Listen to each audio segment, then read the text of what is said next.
자, 저는 현재 지금 가전제품이 많은 벤네 집에 와 있고요.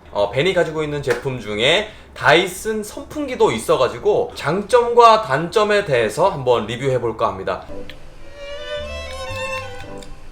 저는 다이슨 선풍기가 없지만 벤이 사용했던 실사용 후기를 통해서 제가 전달을 해드리겠습니다. 먼저 장점과 단점 각각 5가지씩 있는데요. 먼저 장점 5가지부터 먼저 설명드리겠습니다. 첫 번째 장점, 바로 이 다이슨의 특징이라고 할 수 있죠. 블레이드가 없기 때문에 여기 그 선풍기 날이 없어서 아이들을 키우는 집안에서 정말 안전하게 사용할 수 있는 그런 선풍기입니다. 그래서 안전성이 강조된 그런 선풍기죠. 네, 두 번째, 이 선풍기의 소음이 75% 정도 낮춰졌다는 겁니다. 그래서 1부터 10까지 조정이 가능한데 최대 바람 세기인 10으로 설정을 해놔도 그 소리가 그렇게 크지 않습니다. 네, 그리고 세 번째, 강력한 바람과 부드러운 바람의 그 완급 조절이라고 할까요? 작지만 강력한 선풍기입니다. 자, 네 번째 장점. 네 번째 장점은 청소가 아주 쉽다는 거죠. 왜냐하면 블레이드 자체가 없기 때문에. 일반 선풍기 저희 청소할 때 어떻게 합니까? 다 분해해가지고 블레이드 빼서 먼지 닦고 먼지 쌓이는데,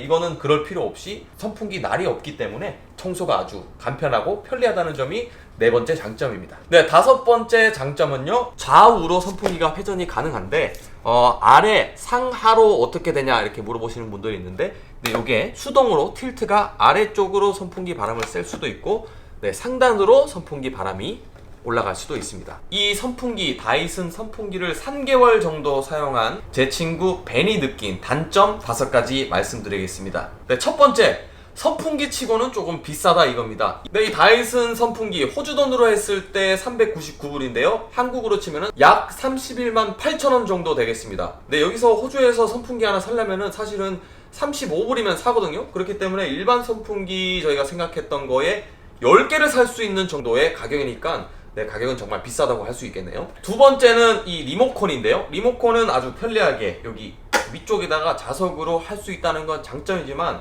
이 자력이 조금 약하기 때문에 이렇게 쉽게 떨어질 수 있다. 그래서 리모컨을 분실할 위험이 조금 있습니다. 그래서 이 자력이 약한 것이 두 번째 단점이고요. 세 번째 단점은요, 아까 장점에서 말씀드린 좌우로 회전이 가능한데 상하는 수동으로 이렇게 손으로 꺾어서 틸트를 해줘야 된다는 점이 단점이 되겠습니다. 네, 바로 네 번째 단점은요, 이 리모컨입니다. 이 리모컨이 정말 상당히 중요한데요. 왜냐면은 여기에 조정할 수 있는 바람 세기 그리고 타이머 등을 조정할 수 있는데요. 이쪽에 보시면은 이 선풍기 자체에서 컨트롤할 수 있는 거는 끄는 것과 켜는 것밖에 할 수 없습니다. 그래서 이 리모컨을 잃어버리게 된다면 정말 난감한 상황이 발생할 수도 있습니다. 이 리모컨 분실에 주의하셔야겠습니다. 본인이 싫어하는 지인, 친구라든지 부장님, 과장님 집에 갔을 때 다이슨 선풍기를 이용한다면 이 리모컨을 한번 살짝 이렇게 가져가는 거. 자, 다섯 번째 단점은요, 이 다이슨 선풍기 바람이 부드럽고 강력하게 나오지만 더위를 많이 타는 사람들에게는 바람이 조금 약할 수가 있다고 합니다.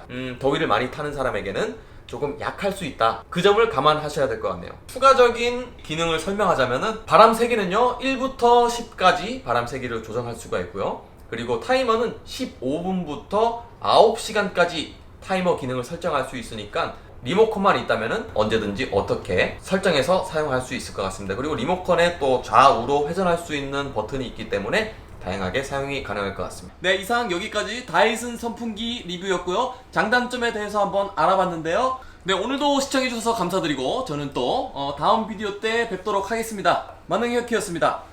아듀!